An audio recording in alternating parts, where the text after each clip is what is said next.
All- Thank you. All right, great. Uh, Good evening, everyone. Welcome to the North Miami Board of Adjustment, March 20th, 2019. And we're calling the meeting to order. It is 6:38, and we will, if everyone could stand. And Holly, you haven't been here for a while, so you can lead us in the pledge. I Okay. even know this one. To I pledge allegiance the flag of the United States of America and to the republic for which it stands, one nation, under God, indivisible, with liberty and justice for all.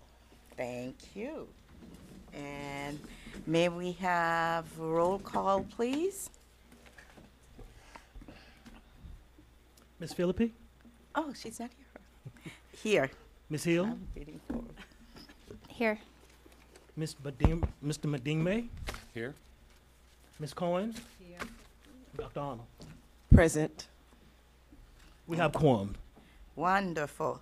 And since you have the mic, Mr. Cook, if you can just give the audience a little explanation of the whole process.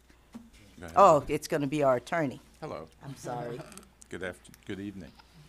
So this is a notice about public hearings. Please be advised that the following items on the agenda are quasi-judicial in nature. The applicant or duly authorized agent for the applicant must be present.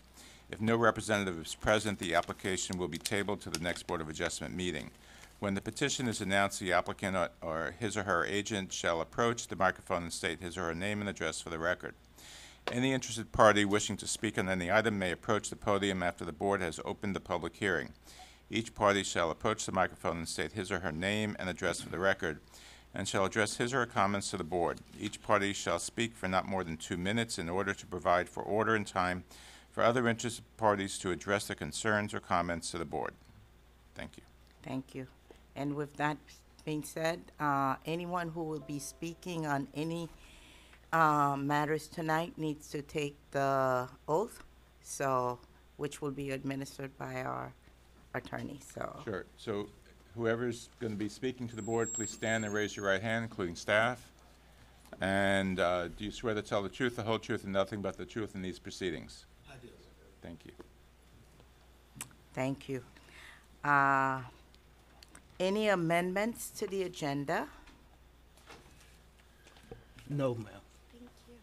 Okay, with that said, I know it's been a while, so I am asking my colleagues, we need to approve the minutes from December 19. So moved? Second? Thank you, it's been moved and seconded. All in favor? Aye. Any opposed? Okay. All right. I see, oh, that's new. Should we table that to the Board of Adjustment Timeline 2019? We want to do that under new business? Madam Chair, that's just a calendar for the year Oh, you should be looking at, that you have in your packet. yeah, I saw.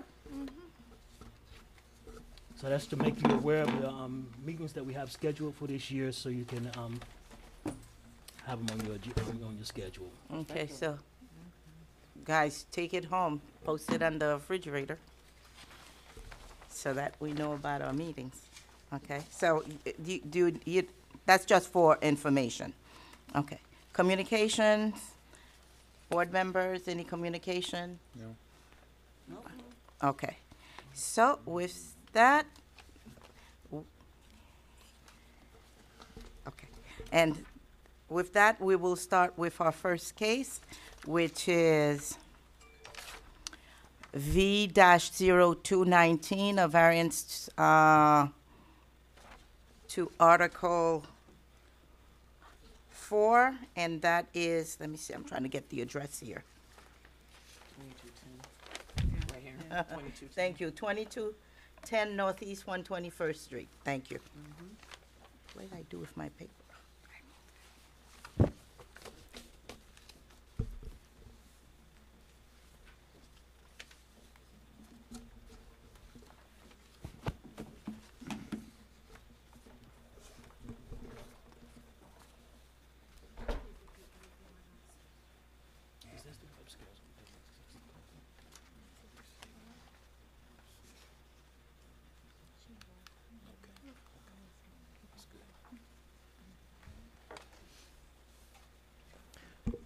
Thank you, Madam Chair. Okay. As stated, this is a variance to allow a deviation in the rear setbacks for single-family residence. The variance, as was stated, is to allow the deviation of the required setback, minimum required setback of 25 feet to be reduced to 18 feet 9 inches for the property located at 2210 Northeast 121st Street. As you can see here, it is an aerial map of the location. This is located in the Sans Souci location of the city on the east side of our wonderful city here. Property is approximately 8,200 square feet. As you can see, these are the zones that are encompassing the location. All around it is low-density residential and single families, pretty much. This slide is illustrating the setback based on the request from the applicant. What they are doing is adding an addition to the rear of the house that encompasses an office and a family room and a restroom area. I'll give you a little background behind this for full disclosure. The applicant has submitted administrative variance to the city, and on the application it said 25% that you could deviate by administrative variance. But our code clearly said 20%, and when we had that error, we said, well, we will let you continue on forward and go before the Board of Adjustment for this deviation and accommodate them in that manner. So because they had produced plans and everything with the anticipation that they would be able to achieve this 25%. So as the code is, you have several criteria that you would have to meet to be able to attain a variance. This is true whether it's administrative variance or a Board of Adjustment variance. And number one you have is, are there any special conditions or circumstances that are associated with this deviation? In our opinion, there are no special circumstances or conditions associated with the site. Also, one of the criteria are there unusual circumstances or conditions necessitating the variance? We say again, no, there are no unusual circumstances that necessitate this variance at all. Number three we looked at is, are there any, is the request anything like, that is unique to maintain the intent of the code? So when we looked at that one, we look at, hey, it's a single family residence. It's in a single-family area, and what they're doing to deviate from the code will not take them out of being a single-family home. It's just dealing with the setback and deviation in that. So in that aspect, we believe that it does meet that criteria, that it meets the intent of our code, and it does not have any adverse effect on the appearance of the city. Number four is deliberate interpretation of this provision of the LDRs. Would it deprive the applicant of rights commonly enjoyed by other properties in the area? Now, some people say this is kind of up in the air about that, but when you look at the context of the area, you would say that by not allowing her this and her husband this deviation, it will deny them of rights that are occurring already within the area. So let me move forward so you can see what I'm speaking of. These are pictures of the back alleyway where they are showing the residents and their residents right there. And if you look at the overview here, this overview shows you that you have people who are deviating from that 25%, 25 feet setback to the east of them and to the west of them. And if you look on the south side of the property of that alleyway, you see that most of the houses on the south side are deviating. So when you look at that context, by allowing them to have this deviation from the 25 feet, it wouldn't be out of the ordinary there. It would actually be coherent with what's going on right there in the immediate neighborhood. Number five, the variance request is a minimum variance that will make it possible for a reasonable use of the land and structure of the building. We would say, yes, this is a reasonable variance to allow them to utilize their property. And number 6 is the granting of the variance in harmony with the general intent in the area and stuff like that. As I've showed you with that overview of the area, it would be in harmony with what's going on in the neighborhood right there, so it would not have any adverse impact to the area. So thus, with that, we believe it would be our recommendation to approve this variance request by the applicant. Thank you. And is the applicant present?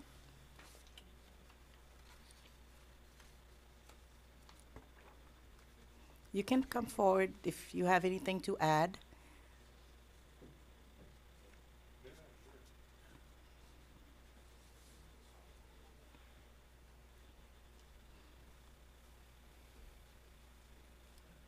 Okay. Paul Pragakis, architect. What we're talking about is a ft3 incursion into the allowable rear setback. Not really that much in comparison to the other things that are going on there. It was purely circumstantial. When we began the design, we talked about the project program, what we wanted to include in things, and we found that there was an opportunity if an administrative variance was possible. Clients came to the city, received a paper that told them what it was. It seemed something that was reasonable in other communities. 25% is allowable. It cited the passage in the code, and I followed that. So the net result was a lot of work that was done, some desires that were met, and we've encroached a ft3. And that's all we're talking about. Okay. Thank you. Thank you. All right. That's it? Okay. With that said, anyone for or against this item, you may come forward. I'll open public hearing. Good evening, William Prevotel, 11950 North Bay Shore Drive. I'm not too sure if I've ever been to any hearing here at the City of North Miami in the last 20 years that has been of such a minor significance, the 1 foot 3 inches. It's really quite remarkable even to be here. But as a member of that particular neighborhood, I know that we don't always have a lot of support. I would like to come up here and show some support for this project. I think it's very well intended. I think these are people that are looking to make an investment in our community as opposed to just neglect it. I think the use, the individual use within that space will be great. It will improve that particular property, of which they will pay for and we will receive extra tax from down the line. It will improve the neighboring properties and their values as well, and therefore improve the value of the city. So I wholly endorse or request that you pass this request as it is. As a little side note, if I may, I was here, and it is directly and indirectly related to our hearing last time, where all of us met, and we didn't quite have, we had a majority, but not a quorum. And I know that nobody here set those rules, and everybody here followed those rules. But there's something about the logic of that that doesn't quite sit well. The fact that we had not just city staff and the price that costs the city, but also our volunteer, commissioners that have taken their time to, not only arrive and the transportation and to be up there, but there's a great deal of time and effort. And to, rather than abuse that, I wish there was some mechanism that, I know we cannot mandate that, but we can maybe influence somebody else on the city council or somewhere up the line, that if we're in a situation like this last month, sorry about that, I'll do it quickly, that if we have a quorum, if we have, not a quorum, but a majority, that could then be given as a choice to the people who are applying on a case by case. If you have 3, each of them would be able to say if they could or not, if they'd like to or not, be heard by the majority. So therefore, if they say, no, we don't want, we want to wait for a quorum, that would still be in place. But maybe there's some mechanism so that we do not abuse everyone's time and the applicants as well. Thank you for your consideration, and thank you for considering this item. Duly noted, Mr. Prevotel. So our attorney, and as you said, it's really city council. It's who appoints and who decides. Okay. All right, anyone else? Okay, public hearing's closed. Board discussion? Madam Chair, Yes, sir. I'd like to motion to approve the item. Second. All right, it's been moved by Mr. McDermott and seconded by Ms. Hill. Okay. Hill. Ms. Hill. All right, excuse me, roll call, please. Ms. Philippe, Yes. Ms. Hill, Yes. Mr. McDermott, Yes. Ms. Arnold, Yes. Ms. Cohen. Yes. Motion has been passed 5-0. Great. Enjoy. Happy building. Go out and build. And I'm glad that you're getting a bathroom where it's not next to a bedroom. Yeah, I don't want people going in my bedroom. All right, next case. Awesome. Case Can you explain how we're V gonna do it? dash 419. And do you suggest that we do them one at a time? Mr. Cook can also mention, but we discussed calling them all Okay, at the same time, but and having one discussion. consolidated hearing, and you Okay. would vote on them separately at the end. Okay. Yeah. All right, so V dash 4 dash 19, variance to deviate from required setback. V dash 5 dash 19, variance to deviate from required distance separation. And V dash 3 dash 19, special exception to deviate from maximum height restriction. And the location address is 655 Northwest 135th Street, whereabout. Okay. Thank you, Madam Chair. As stated, we have 3 items before you that is specifically specific to a cell tower that is existing within the city. To give you some background on this item, what had transpired is it looks like that we had went through the building permitting process with this tower, and when it originally went through to be erected, it was not filtered through one of the disciplines that was critical, the zoning office. So it was erected without us making any input on that. So with that, you had a tower that was erected that was higher than what is allowed for a single user provider, which is 90 feet, and they are at 120 feet. So when we became aware of this is when the applicant was wanting to augment the tower to add a new apparatus to it. And when that happened, it was routed through zoning, and at that time, we recognized this deviation in the code. So to cure this matter, you had the situation where we had put it on the agenda believing it was for, you needed a variance. With further investigation within the code clearly states in the telecommunication area, specific at section 5-1806, that you can deviate from areas of the telecommunication tower as it relates to 18-1803 to 5-1805. Within those criteria, one of the deviations that you can meet is the height deviation through the exception. So with that exception, there are several criteria that you need to meet to be able to achieve this exception. One of them, as you had mentioned, is that you need to have a minimum separation from a single-family use or duplex use of at least 500 feet. The applicant in this specific situation is only 333 feet from the closest single-family or duplex use. The caveat to that is that this is located on the east side of I-95, so you have a huge barrier that separates them. The other criteria that you would need to meet is that you have to have a minimum of 110% of the height of the tower from any property line. So the applicant does not achieve that. And when I go further into my presentation, I believe we'll present the difficulty for someone to even meet that criteria when you are placing something within the right-of-way, as we know. So that's how we have got to this situation. So with that in mind, I think it's incumbent upon us to first speak towards the special exception, because the special exception is what's allowing the deviation in height, and the special exception is what's triggering the 2 variances that they also need. So we have a special exception pursuant to Article 5, Division 1, 5-1803, which is dealing with the height, .12, and it's really being allowed through Section 5-1806 in this area that allows for you to do the special exception to deviate from that height. So within that criteria, you had, as you can see right here, you have the location.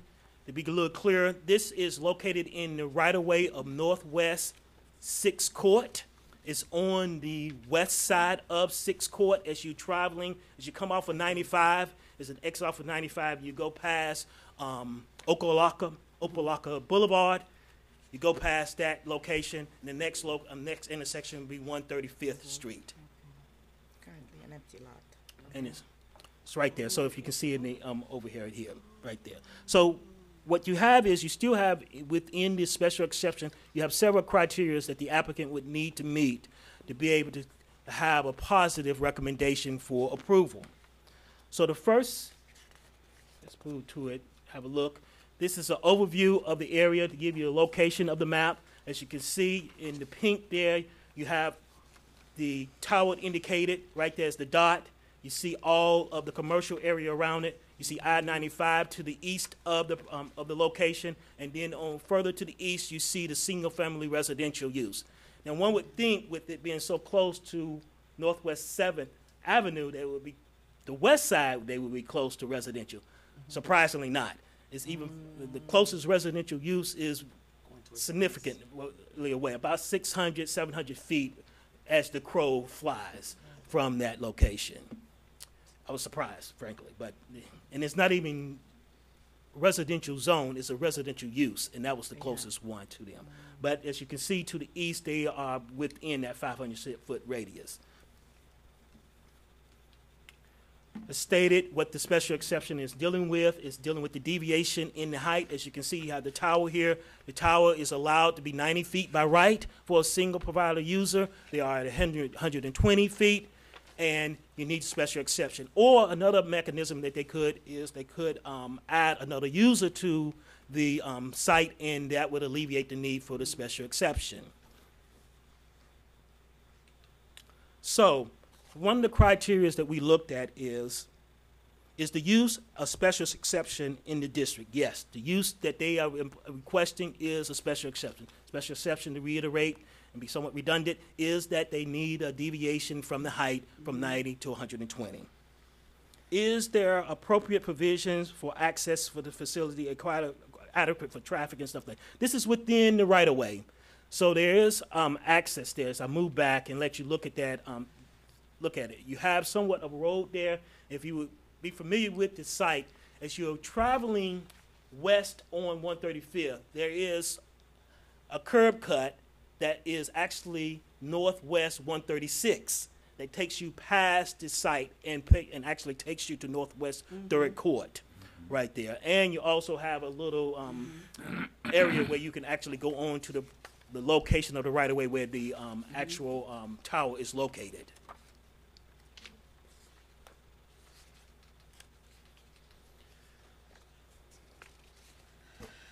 Now, are there adequate parking areas and off-street truck loading and stuff like that? For me, I felt that this was not applicable for this specific use. This is in the right-of-way. These are not items that you would have in a right-of-way. There exists adequate room that if a maintenance truck needed to come over there and do something work there, that they could park without interrupting the right-of-way in any kind of way. I was there on more than one occasion. It's not any problem even accessing the site. Are there suitable landscaping or fencing along the lot and rear? Again, I think to the unique nature of the site, it would be something that I would say that they need landscaping there. I do have in the conditions that they need to have a fence around it, around the site, and maybe the applicant can speak to if that's applicable for it, but that is one of the requirements, to have a fence around it. Why? To prevent people, which people would do, they'd climb the fence anyway, but at least we could say we have done our due diligence to do something to deter anyone going over there and accessing it, climbing it, and doing whatever people may do. Is the proposed special exception reasonable in terms of logic, efficient, and economical extension of the public services? I say yes. All basic public services and facilities are readily available and provided to this tower site. And I would say, in addition, the tower site is a public service in some instances. If you look at it, that it's providing for cell use to be adequate within our area and helps with preventing disruption in the cell use in that capacity. Will the proposed special exception constitute an adequate use in the area and will substantially injure or deter the use of the surrounding properties or from the character of the neighborhood? I would say, yes, it does not do that. Go into the full breadth. The telecommunication tower exists within the northwest 6 court right-of-way and is nestled among commercial uses. And even though the tower is not located 500 feet from a single-family resident, you do have the I-95 interstate that serves as a tangible buffer between the residential use and the tower itself. Then you have, is there a separation of 300 feet from other residential? It's just a separation of 300 feet, as I state, 333 feet to be specific, from the closest residential. Therefore, the proposed special exception to allow the tower exceeds the maximum allowed height of a single family as a single use, as I said, from the 90 to 120, and that it states that the tower resides in a site that is commercially buffered, it's a vacant lot. You have I-95 to the east of it. The granting of this special exception constitutes an appropriate use for that area and will not be injurious or to the surrounding properties or the characteristics of the area. That said, I recommend approval of this request with several conditions. Would you like for me to read all of them into the record? I think a couple of them are important that we need to state on record. One is they need a lease agreement with the city, and that lease agreement, that's condition number one.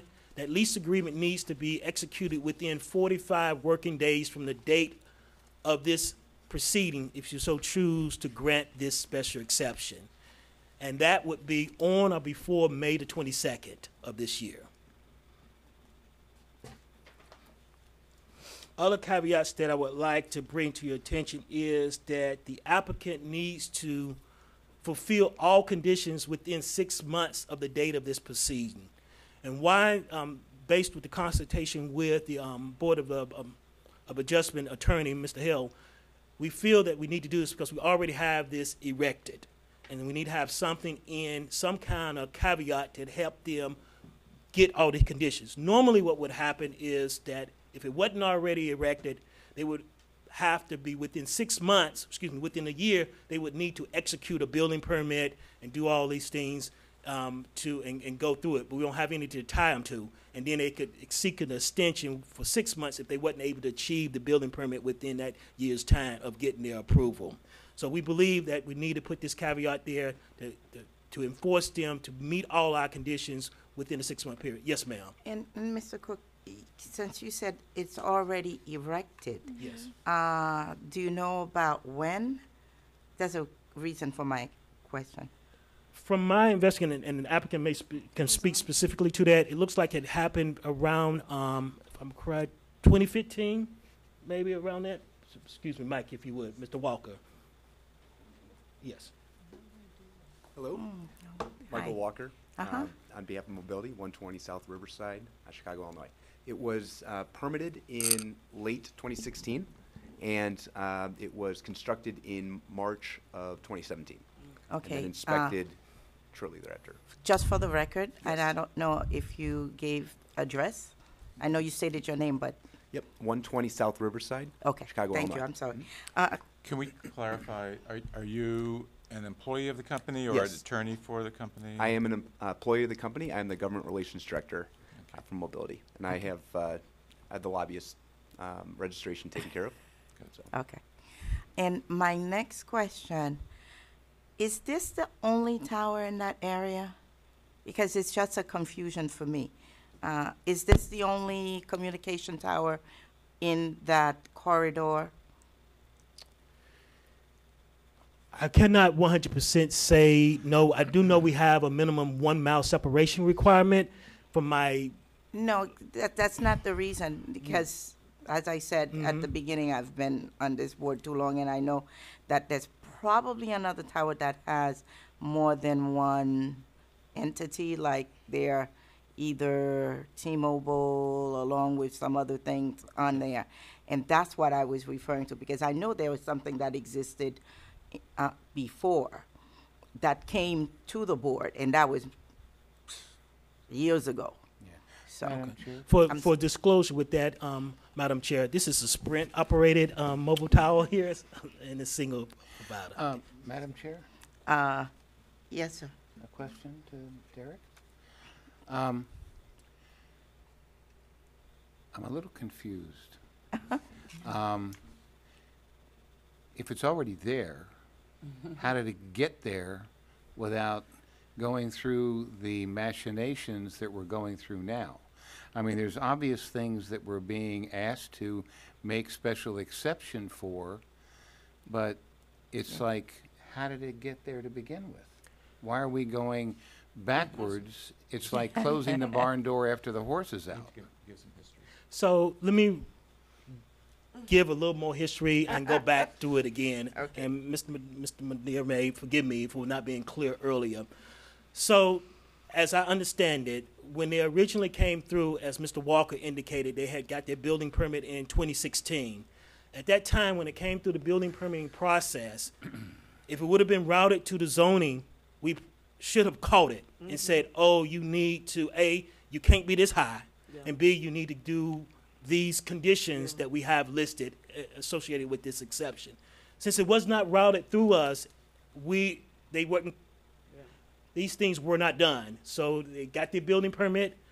I would presume that the applicant wasn't aware that these items needed to take place. A, you need to have a lease agreement, bond, and other things at that time. I'm gonna be quiet and I'm gonna defer to Ms. Warner because she had something she brought to my attention. If you feel like stating, no. So that is what took place in that aspect. And I think our attorney may have Mr. Hill? something. So apparently there are additional approvals that are required from the city council that were not obtained, one of which is the lease that has been discussed. Also, there's a requirement to obtain a permit for the siting of a tower, and that's in section 5-1803A, which is something that's also going to require application to the city council, which was not done. But all of this stemmed apparently from the issuance of a building permit and other reviews not happening. So now we're catching up to make it all Right. right. So it's one Okay. hand not Yes. knowing what If the we other's were, doing. the issue is, at this point in time, if we were to deny these special exceptions, he'd be in a lot of trouble because he'd have to be taking, I mean, Yeah. in other words, And your cell phones we're won't in the work. point of saying if we don't approve these, he's gonna have to take the tower down. The So, presumption is that a person doing business in the city is knowledgeable, or it has an obligation to make themselves knowledgeable of the applicable law, and that they did not comply is their responsibility and not something that we are responsible for. well, I understand that, but from the sake of fairness. Well, just to have it said in the record. Yeah, I mean, we are. But how So- is it that there's no lease? What are they? Well, it hasn't been done. How are you So they paying for haven't the been land? paying for the land? So, if I may interject, Ms. Hill, the lease agreement is the apparatus that we use for having the tower within our right of way or on city property. Is it city property? The right of way is considered city property. Yes. And is this tower functioning right now? It is not, no. Has it ever No. functioned? Okay, so it's never functioned since it's been erected. And have you ever paid any money to the city of North Miami for compensation for using the land? No, and that's the purpose of the agreement. It's also worth noting that this is in the right-of-way, so it is a unique situation, and that's why I think a lot of this was Okay. missed. So, Mr. Chair, if I may, it's something that was brought up, as what Mr. McDermott brought up and others, that I say if you deemed it that you would not approve this exception, there's a caveat, you're overusing it in the LDRs that allow through the lease agreement that the city manager can waive Yeah. items. He can waive the requirement of the 90 feet. He can waive the setback requirement through the lease agreement. So they do have that. But I think it was incumbent in this situation that it go through this process and have the public hearing and be approved if you so deem it within your wisdom to do so. And then we catch all these other items that need to be done to fix it. I get you. I understand. And Here we are. So council, as I understand it, after it leaves us, it's going to the city council, basically, to work out all these other lease agreements and et cetera, et cetera. Is that correct? Am I correct in? Jennifer. Jennifer? So, in the lengthy list of conditions for approval, there are a checklist of items. 2 of those items we anticipate will have to go to mayor and council for approval. One will be approval for the execution of the lease agreement. That will require council approval. And I believe the other requirement that will be added as a condition is the after-the-fact siting application for the tower, and that also will have to be approved by mayor and council. But that's just 2 of the lengthy checklist of items that they have to comply with. Okay. All right. Mr. Cook, are you done with your presentation? So to piggyback on what Ms. Warren was saying, we have additional conditions. One was the 6 months that they need to execute these items.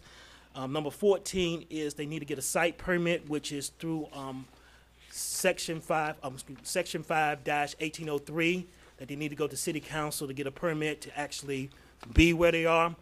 Of course, as we all have established, this is after the fact process, but we're trying to do the proverbial cross our T's and dot our I's at this stage. Okay.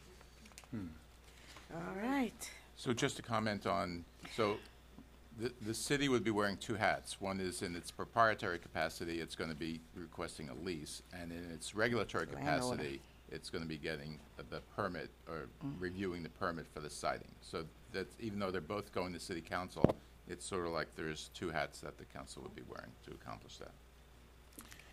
Okay. Okay.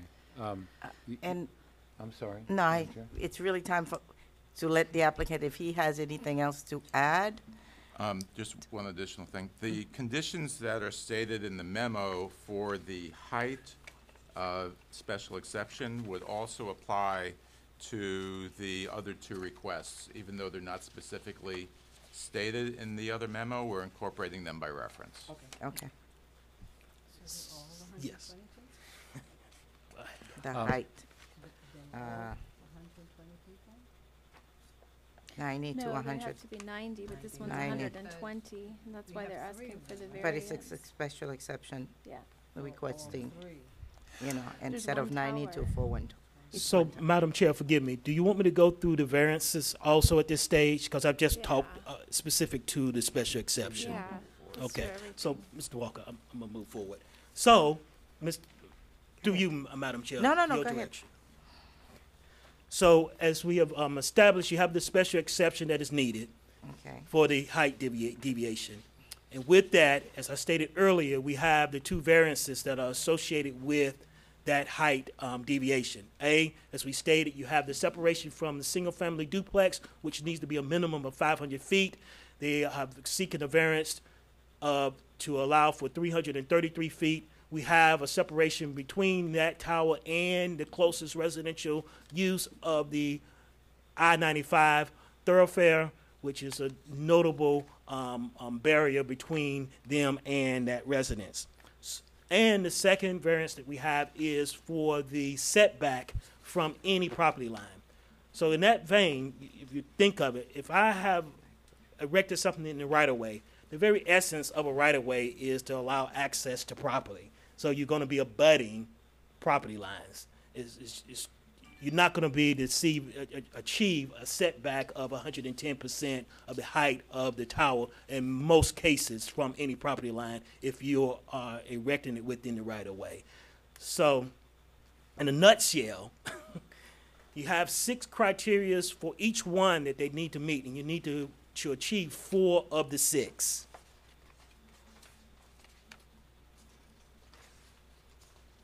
So as you have it, we have for the first one dealing with the special conditions, we say yes. As you're dealing with the setback, as I told you, the setback is a special condition, and the right of way, it's just seemingly almost unlikely to be able to achieve that setback with you dealing with that. And you're dealing with the distance separations, as I stated with that, you have the distance separation. They're not achieving it, but they have the separation of the highway that is a clear barrier to any interference or any concerns that it may have as impacting the adversely of the single-family uses there because of that separation. Number 2 is the unusual circumstances or conditions. No. Even though you have the criteria that they went through this and didn't get the building permit, it's still no unusual. The distance separation, you would say it is somewhat a usual circumstance in that you have that separation, that barrier. That barrier would be, for me, it meets the intent of what we are trying to achieve by having a 500-foot separation between a tower and a single-family use. 3 is the requested variance maintain the basic intent and the purpose of these regulations. I would say no, as it relates to the setback. And why I say that, the purpose of that setback is to allow for a separation for any use or structure that it would be abutting. So in this say they want 110% of the width of the length, which would be 132 feet. In this aspect, if you was doing a standard property, then you would want it that far away because you wouldn't want to have an adverse impact on the neighbor that they have in their use. So I say no. But again, I say for the distance separation, yes, it does meet that intent. As I said earlier, because that natural barrier, it serves to meet the intent of what we are trying to do with that 500 feet. Number 4 is the illiterate interpretation of this provision of the area to deprive the applicant of their rights. We say yes, it would. As it relates to the setback, as I said earlier, it's in the right of way. It's just very unlikely that you'll be able to achieve that setback when you erecting something in the right of way. No, when you talk about the distance separation component. Number 5 is the variance request, the minimum variance that will make it possible. Yes, on both occasions because of the specific circumstances of this site. And number 3 is the granting of this variance in harmony with the general intent and purpose of the LDRs. I would say again, yes, in both aspects as I established. A, being in the right of way, it's impossible to meet that. It's the ideal location to have something like this rather than in the middle of a residential area or in the excuse me. And the distance separation is always stated. It is at 333 feet, and you also have the barrier of I-95 there. And as Mr. Helm said, that the conditions that we have established as associated with the special exception also applies for the variances request here. And we request that we recommend approval of the special exception and the 2 variances. Okay. Mr. Finnegan? Mr. Walker. I'm here on Mr. behalf- Walker, okay. So thank you very much for your time. I really do appreciate it. And thank you, Mr. Cook, for the great presentation. I don't think I could do it as eloquently as Mr. Cook. So I will keep it brief in respect for your time. I really do appreciate, again, the amount of collaboration that there has been with city staff throughout all of this. This has been a learning experience for us as well. The nature of this being in the right-of-way and trying to bring data to the people of North Miami. There is a couple points I do want to point out here. So the 120-foot for the single user, there's a considerable need for coverage and capacity in this very particular area.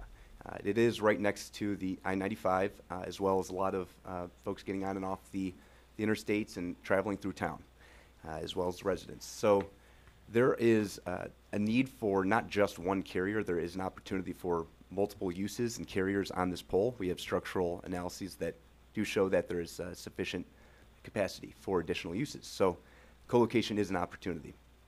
Obviously, we wouldn't be adding to the height, but that would also bring us into the permitted use of the 120 foot. The other point is with the row, just being the row, the right-of-way. The setback requirements, it's very difficult to apply to the right-of-way.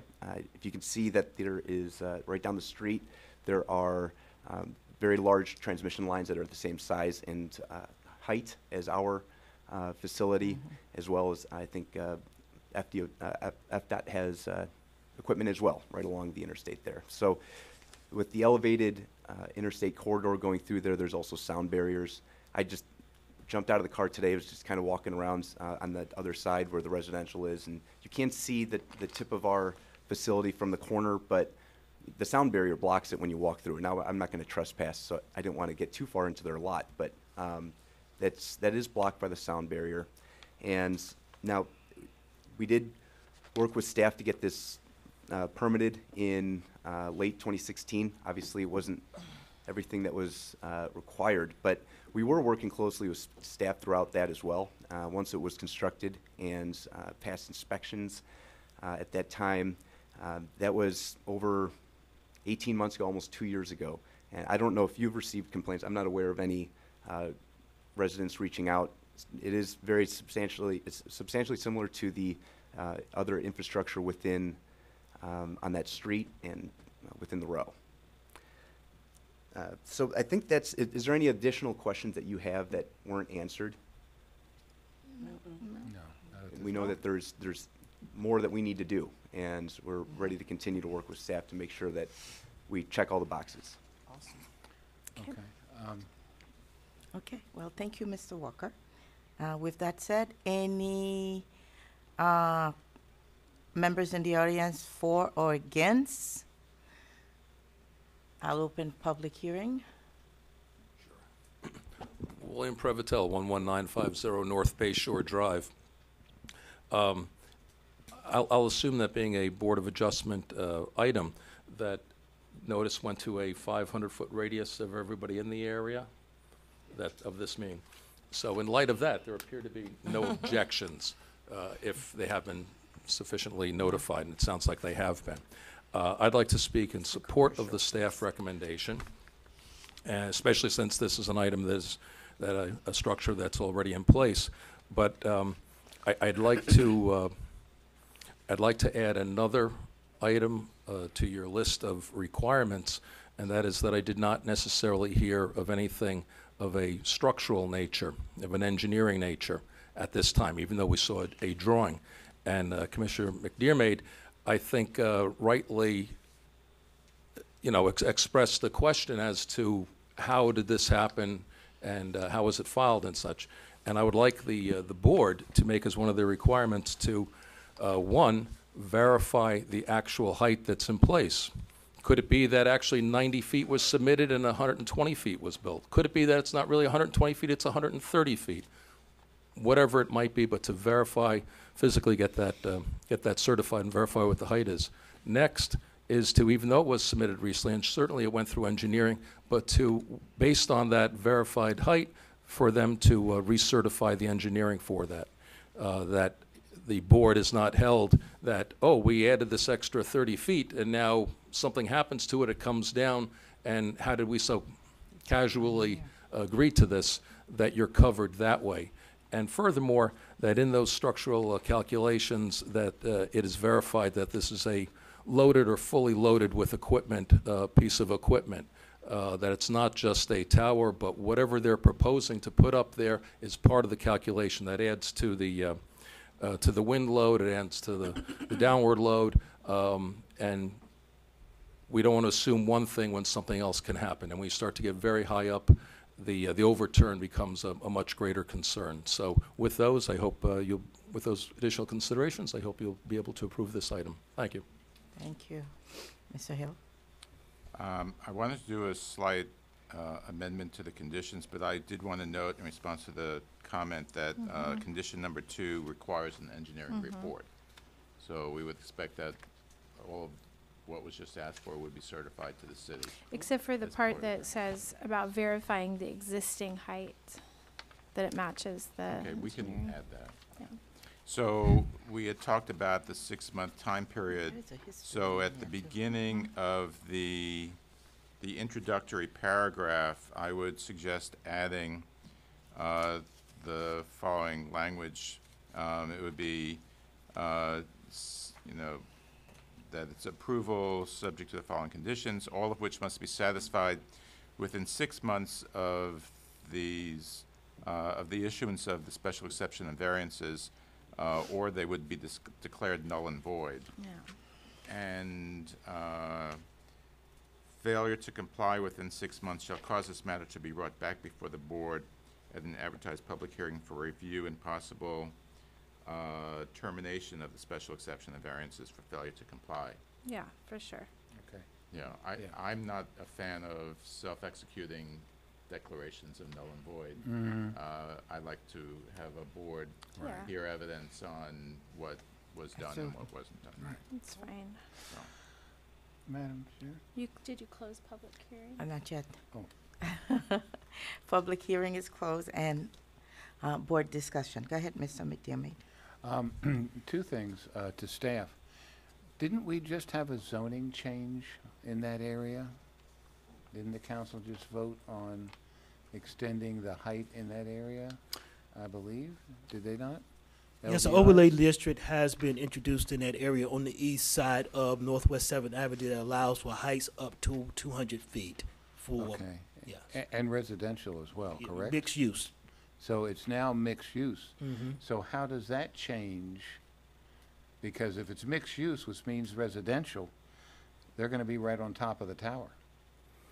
Because the land around it currently, now there are single-family homes, and I know staff, I'm sure, checked this out, but there are single-family homes along that track east of, now I don't know whether they've been converted to small businesses or what's going on, but I remember pretty clearly not too long ago that there were actually homes living, people living in structures in that home, in that area.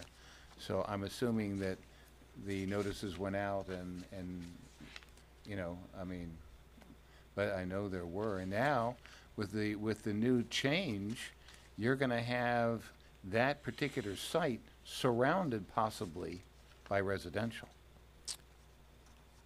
Mr. Madeira, are you asking a question or are you making a statement on that? I'm just, sir? both, really.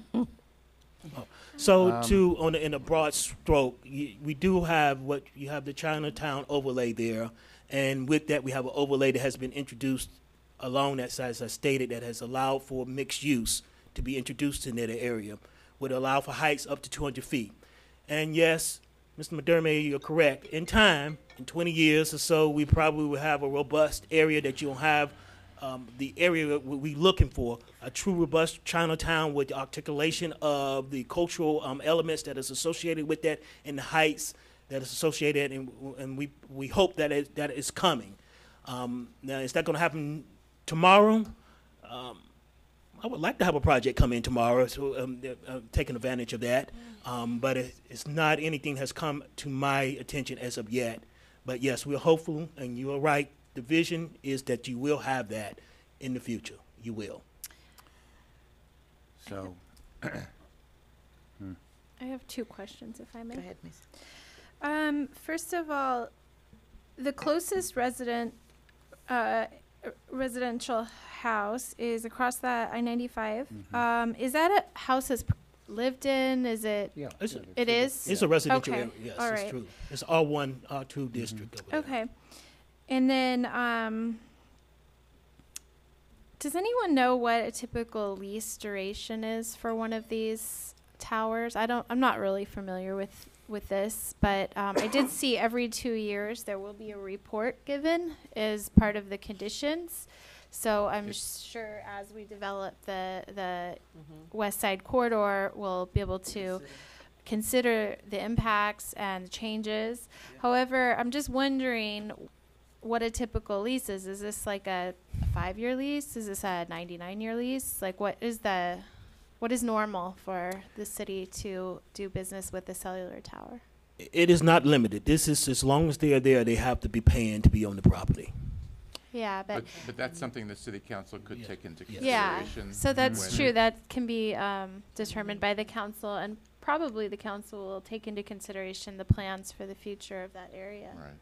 So in a way, that kind of alleviates that responsibility from our plate. Well, And that wouldn't necessarily mean it's a decrease, would be a decrease in the need. If we take in It's true, too. consideration with what Michael says, it might be an increase in the need for that particular thing, so, We all need If to you use have our one. phones. hey, council, that's what it is. can, can we bundle these, or do we have to do one at a time? Well, what we're doing is discussing them together, but we're going to vote on them separately. One at Okay, Okay. so I can make a motion on one? Yes, sir. I think Okay. there's probably more discussion. You know, Any more discussion? Oh, I'm sorry. No? Yeah. Okay. Madam Chair, I find it's sort of, if it were different circumstances, we might be voting differently. But being that it's already there, and it was really, anyway. It's a business area. In the first variance, which is V-4-19, I'd like to make a, I'm sorry, Is there a Counsel. particular order that you think this should be done? Do the variances flow from the special exception? Yeah, I think we should do the special exception first, and because that is what generates the need for The the ability variances. to vote on the other two. Okay, hold on. Okay. So that would be, The very Ving. first one. yeah, V-4-19, right? Correct? Am I? Okay, the variance? I'd like to, yeah. I'd like No, to- the special exception is V-3-19. Correct. Okay, all right, so, in V-3-19, I'd like to make a motion to approve. Second. Before you vote. So is that with the staff recommendation? With the staff's All recommendations. recommendation. All Uh, of Oh. And with your your additions as well. And, Right. yeah, addition, verify the height of the existing tower, Thank you, Bill, great input. re-certify the engineering report, which is already condition number 2. Right. Yes. Now, I just want to clarify, Mr. Cook, at one point you said 45 days for the lease as opposed to the 6 months. You're carving that out from the others, or? That's correct. So for the lease agreement, the applicant needs to execute that within 45 working days from the date of your approval of your action here, which would be on or before May the 22nd. So the time periods that we're saying, they should be like subject to extension upon request, and that extension should be something that staff, maybe we can say the city manager can grant, so it doesn't have to come to the Yeah, board. 45 days seems pretty short. I kind would of, agree with that. can we but- extend it so that because there's a lot of stuff going on in the city. I would definitely say, rather than 45 days, why don't we give them 90 days? So, 60. Was that requested 60? by? 60. Okay, 60.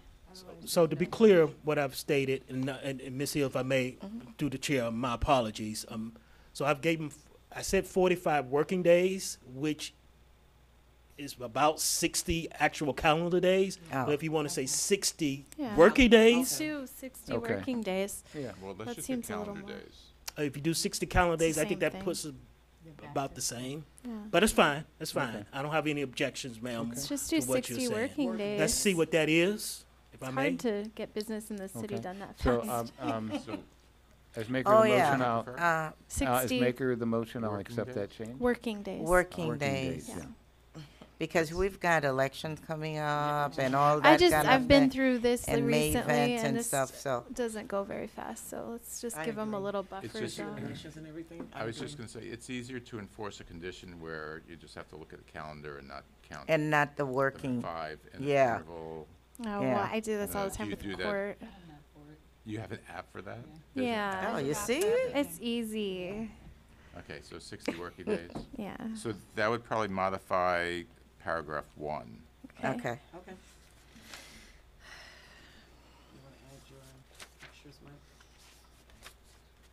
We can come up with some language later. Okay, With the motion? Yes. all right, As stated. as stated As stated? and modified. Modified, right. Everyone right. clear on what it is? Yes, Yep. Okay. we're clear. So roll call? Ms. Philippe, Yes? Ms. Hill, Yes. Mr. McDermott, Yes. Ms. Arnold, Yes. Ms. Cohen. Motion has passed, 5-0. Okay. Now the next one, Okay, so that would be V 1419, Derek? V4-19. Okay, so in V 4-19, I make a motion to approve. Second. Any further discussion? Okay. It's been moved and seconded. Roll call? Ms. Philippe, Yes. Ms. Hill, Yes. Mr. McDermott, Yes. Ms. Arnold, Yes. Ms. Cohen. Yes. Motion passed 5-0. And last one, V-519. Motion to approve. Second. Okay, moved by Mr. McDermott and seconded by Ms. Hill. Roll call, please. Ms. Philippe, Yes. Ms. Hill, Yes. Mr. McDermott, Yes. Ms. Arnold, Yes. Ms. Cohen. Motion passed 5-0. Congratulations. Congratulations, sir. Alright. Now it's up to you and staff. Yeah. All right, any old business? Yes, no? I have new business. New business, Well, sort of which old. is our ethics presentation. Let's do this.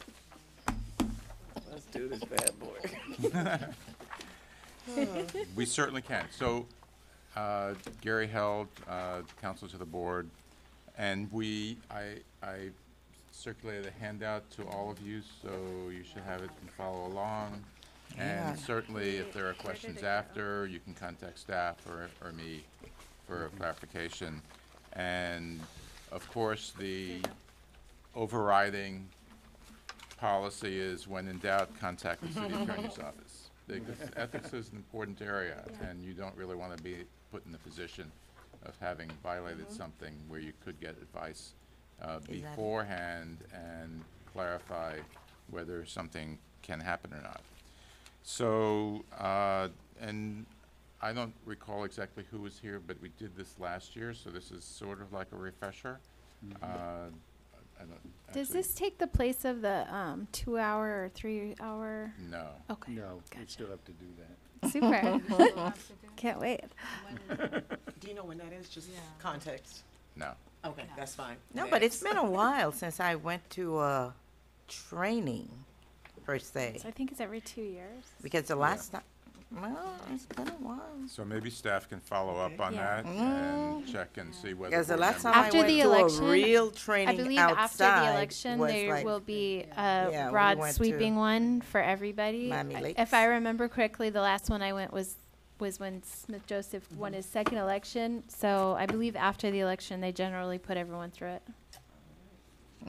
Okay, so going right into it, the first topic is Florida Sunshine Law. This deals with conversations with other board members I don't talk to them. on the same board that you are. And generally, the rule is you should be having conversations on matters that foreseeably will come before the board only at advertised board meetings. On the record, sometimes, and I don't see it here, but sometimes board members may have a private conversation on the dais, and that's something that is also prohibited by the Sunshine Law. And I've actually had experience where I've seen investigations by the Miami-Dade County Commission on Ethics on a complaint that two board members were having a private conversation Yeah. at another city. So it's something that you should be wary of. And, you know, if a new board member comes on and they're not aware and they start having a conversation, just say, well, we're not supposed to be doing that. Yes. The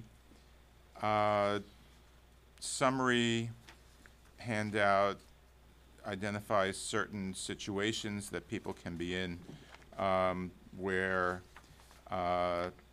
conversations could happen that could create an issue. One of them on the second page is where the paragraph talks about a case of interest, where a citizen was talking to various board members and sort of being used as an intermediary, but not by the board members. The citizen himself was talking to board members, collecting information and sharing them with other board members. And the state attorney started prosecuting the citizen And the court said, no, no, no, the citizen was just engaged in lobbying. It was the board members that had liability under the Sunshine Law. So need to be careful on the kinds of things that people are saying to you. They're not supposed to be telling you what they know about other people, how they've decided to vote on the matter that could be coming before the board, or a position that another board member may be taking on an That's an application. interesting question. Yes. That comes up quite frequently. As a resident, you have the freedom to speak to council members Mhm. who are about the same topic. How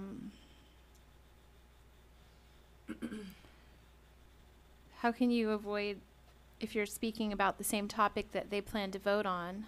I've been in that position as a resident, Right, so but I don't feel if the you, let's say you talk to council member A or another board member on another board, and you're making a presentation on your point of view on an application, the citizen should not be going to another board member. You can go to another board member, make a similar presentation, but don't say, well, I know Oh, that I council see. member A is gonna vote Yeah. against it, and I think you should too. Yeah. That kind of thing. because they can get in trouble with ethics for hearing that. It's, yeah, the It's on use of them. an intermediary Right. is something that's prohibited by the Sunshine Law. So the citizen becomes an intermediary without liability. Or at least that's what one Which court happens said. a lot in There- lobbying. This is not Yeah. a Interesting. district court of appeal, so it doesn't have the effect of being a statewide law. But it's something that a court did that you guys should be aware of. That creates an issue. So in the middle of page 2, I've identified some other settings: social function, seminars or lectures, community forums, and generally, you should not be using any of those settings as an opportunity to engage in a conversation about something that could foreseeably come before the board. So the candidates' night and the civic club setting, they are permitting statements of position as long as you don't have a conversation. It doesn't turn into a dialogue between board members. Oh. Okay, so moving on. One of the things that is interesting is the site visit. And sometimes you want to go to a site on an application that's coming before the board, and you either happen to know or by accident another board member shows up at the same time. The prudent thing to do is to not go together on that site visit. There's a difference in how courts are viewing boards, whether they have an advisory role or a final decision-making position. And since you're a Board of Adjustment and generally have final decision-making position except by appeal, you would not be able to engage in fact-finding with other board members. Okay, so the better rule is just say whoever's there first, go through it, and the other board members should wait a few minutes. Are there any questions on Sunshine Law? Okay, so the next is Public Records Law. It starts on page 4. So generally, most everything is a public record. The only thing that is significant to you are personal notes that you might take during a board meeting or make in anticipation of a board meeting. If that's not intended to perpetuate knowledge for the purpose of the city, but just to help you as an aid, as a temporary note, then it does not become a public record. And it really is only going to come up if there's a public records request made to the city. If it's made to you directly, you should refer to the city, and the city attorney's office and staff will help you through it. But it's important to know on public records, it's sort of like Sunshine. You shouldn't be using documents to share information with other board members. So if I do my research, it's for me and not to Yeah. pass it out. Yes. Okay, bottom of page 4 talks about quasi-judicial versus legislative decisions. Most of your work is going to be quasi-judicial, which gives a heightened requirement for due process procedures, and most of that means notice and opportunity to be heard. Notice is done by staff. Opportunity to be heard is by the board and through the chair. Giving people time to speak is important, and just exercise that, sparingly. The city, and Jennifer, has adopted a reasonable opportunity to be heard provision. I don't recall, I didn't look back at that, but I think as a matter of state law, every city was supposed to adopt a requirement that applies to all hearings and sets the standard for how you treat citizens who are coming. Yeah, we did that No, I a think few we years have back that. when Right, the statute right. was It's implemented. part of Okay. our official thing. I remember a year back that they developed it.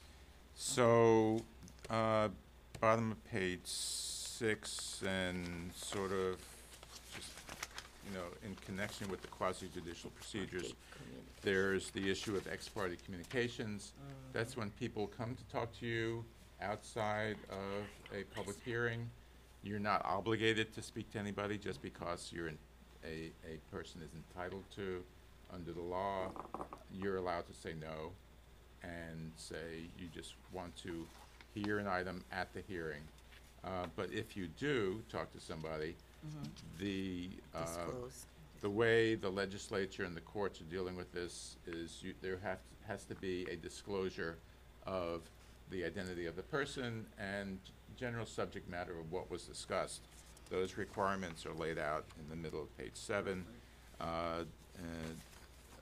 pursuant to ordinance, which is what satisfies an alleged due process violation, having that ex parte contact.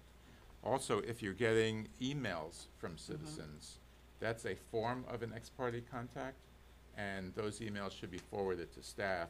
They would make it a part of the file on a particular matter, and that would satisfy the disclosure requirement. So if we, I'm sorry, are Yeah, our so- emails public? no, but They if, got it. if somebody emails me on To my the resident? private They know it? email, Yes, then I should forward that email To to staff. yes, and they should make it part of the file. Okay. Interesting. All right? Wouldn't it be more in line with these for board members to have email addresses that are like Board of Adjustment ones, so that anybody who is sending it, those emails get caught on the server, as opposed to just trusting that we're gonna forward you our private emails? Theoretically, but it may be something that staff needs to review Yeah, and discuss. I know IT. with the charter board, we have to send an email to a made-up charter board email that captures any emails so that it keeps everything separated. Right, maybe they would create an email for that purpose. Just And saying that that would would be a forward lot them. more Forward prudent. emails too. Like BOA Yeah, emails at Miami yeah. FL.gov or something. That's a good idea. That would make compliance a lot It's easier. achievable.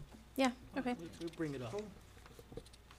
So the next 2 items are things that are personal to you, the conflicts of interest, and I'll include gifts in this discussion. Gifts. So on both of these are things that, you just need to be aware of, to comply with. Generally on conflicts, the most important one is if you see an application that is in the vicinity of your personal home or business, you need to be aware that that could create a conflict issue. And you either should discuss it with staff, or city attorney's office, or me to see whether there's such a small number of affected persons that there's a rule called the Special Private Gain or Loss Rule that deals with how many people are affected and the nature of the interest that you have that would be affected. So that's just something that needs to be reviewed to make sure that you're not voting on a matter in which you might have a conflict. It's called the special gain or loss provision. Yes. And that, does that specify how far away and what the radius? So it's really the number of interests that are involved And so, Okay. assuming, for example, like the house that was, the variance for the rear setback, if there were only 100 homes in that neighborhood, or less than 100 known homes in that neighborhood, and one of the board members had a Live. house in that neighborhood, there might be an issue as to whether you were affected differently than other people in the city. Right. So staff would need to do the analysis of how many homes there were and whether, you know, whether you were a landlord or, and what the effect of granting that variance would have, in consultation with the city attorney's office. Okay. So okay. Gifts, there are disclosure requirements. Hopefully, you know, the simple rule is you don't accept any gifts in connection with your work. Surprisingly, though, there are situations where you might be receiving gifts from people who are doing business with the city just by virtue of them knowing you. You're having a wedding or some other occasion, and you're inviting people from the city who are doing business with the city, or an applicant or somebody. And it's just something to be aware of, and also consult with staff on the effect of that. I remember our planning director in Miami Beach was getting married, and he had to do gift disclosures for all the people that he was inviting who were applicants or representing applicants before the city. So it's just something to be aware of. And the last thing is the Kuntz case and the question of unconstitutional conditions. It's not something that these city boards do a lot of, but you need to be aware that sometimes if you want to impose a condition that requires an applicant to make an improvement off-site or even on-site, that there are certain limitations to that. They have to be related to the nature of the use on the property and the extent of the impacts that that use is causing.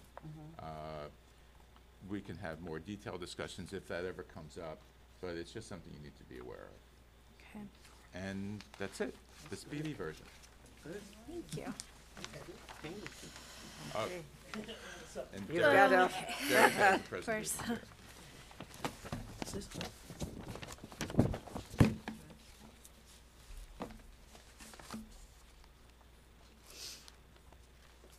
Is the other one on here, do you know?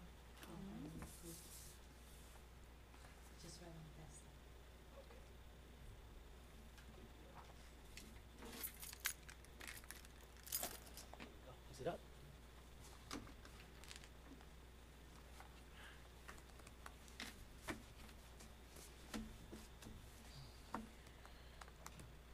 Junior can help. M5? F5. F5.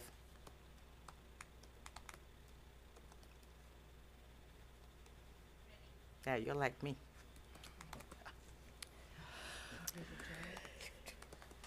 So, in addition to what Mr. Hill went over, we also want to talk about the provisions within the LDR that we need to make you a little aware of.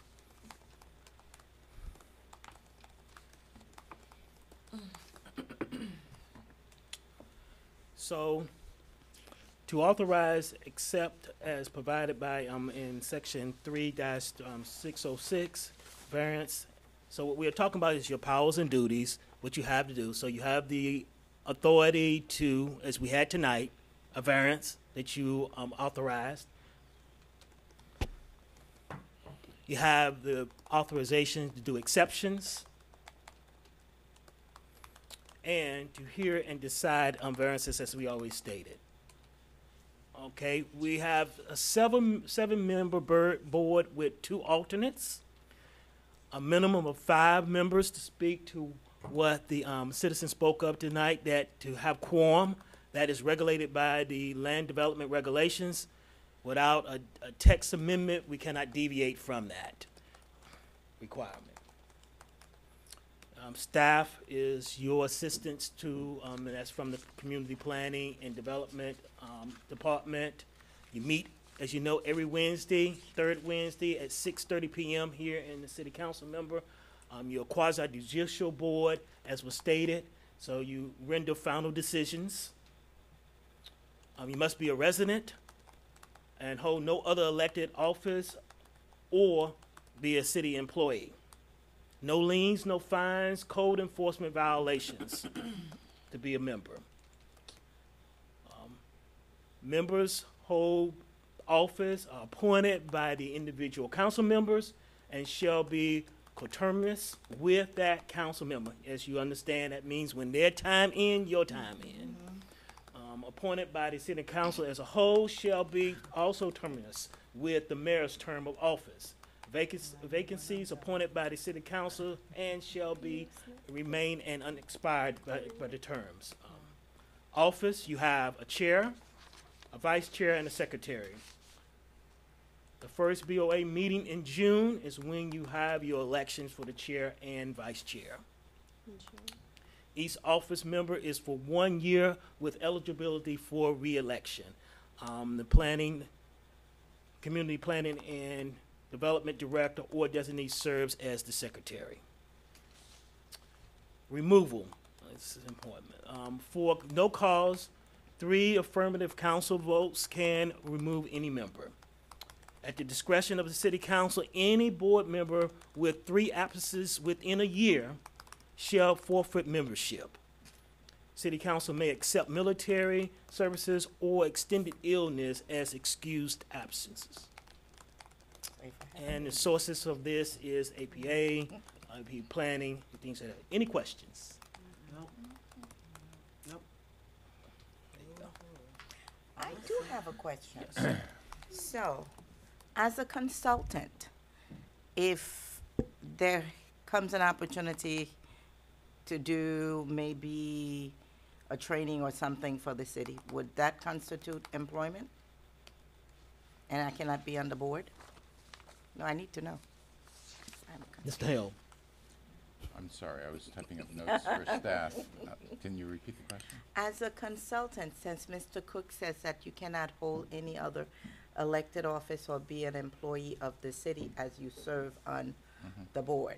So if I work as a consultant and there's an opportunity for me to do a project with the city, so does that puts me in the violation? I think you should ask that question outside of the context of the hearing, and Or just give city them my attorney's free office time? can I don't know. respond. I would hate to give you an opinion without Okay. looking at the exact language Okay. that applies and knowing more about your situation. One more question. On your presentation, I believe it said 1-year term with a 1-year For extension. the chair and vice chair. For Oh, chair and that's for vice chair chair. and vice chair. Okay, gotcha. That's it. And I think we need to clarify that, because I don't think it's a 1 year, I don't think you're limited, I think you can just. No, you have to every time be they feel like reelected. I just, Re-elected. I They wanna just put wanted me to in there. clarify that, didn't, Or what are the person term limits in on the there. board members? No. That runs with your individual city council Yeah. member, plus you, when their term up, you're. Yeah, so after this election, Yeah, then we'll have to be reappointed Right. again. yes. Okay. Yeah. Madam Chair? Yes, Two Mr. things. McDermott? And this is a request to staff. I know that there's publications that are directly relate to what we do as a Board of Adjustment. Any such publications, like the Planning Commission, we're getting publications, you know, from Alta and things of that sort, as members of the Planning Commission. So any publications that, you know, that would benefit our service on the board, we'd like to receive those. I know we're gonna be receiving it for Planning Commission, so any that you determine might be helpful, for us to see what else is going on, how people are doing things, you know, that kind of thing. You know, cases, I think it'd be helpful. I'd love to see a publication or two, you know, Give it to me, I'll myself. read it. Yeah, yeah, and we'll actually read it. Whatever Yeah. you send, I'll The read. other thing too is, and the first case tonight, which was in reference to a setback, I happen to know that what the architect was designing was a, quote, office with a bathroom. okay? Now, in my term when we had the code enforcement board, I can't tell you how many times we used to have code violations coming up for offices that were converted to bedrooms. All it takes is a movement of furniture. Okay, and I think that we actually asked that there be a resolution to that effect, that if you were gonna add a room onto your house, that you couldn't add a bathroom to it. So would somebody just check that for me? I'd appreciate it.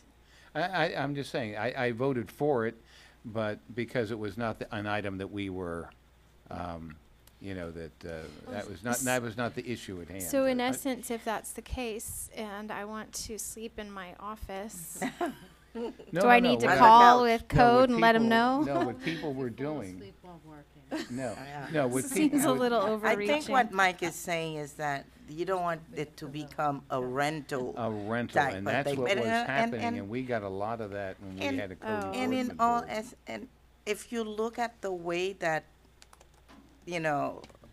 what they presented and where it's situated, you can tell, Well, there's just no way, raise the unless point. you're gonna go to the back, I mean, come on. We have an ordinance against short-term rentals, so that would fall, if that's what they decided to do with their expansion, even that a wouldn't be short-term. something that our, board would concern about. That would fall under some kind of code violation No, of well, sometimes use. it's not short-term rentals, sometimes they, No, but it's Or well long-term. presented. Yeah. You could look at their plan. They have a bunch of bedrooms with bathrooms there, but as a guest, if you need to go to a restroom, you have to go to a bedroom, well, no, what, so. what they were doing is the space became a bedroom with a bathroom. It Oh, became no, a I bathroom. understand, but I'm just saying, if we're talking about that particular case tonight, you No, no, can no, look I- at their plans. I'm just saying it brought up the issue of whether, So- of whether or not that, that's something that should have been, I don't know where that would have been picked up or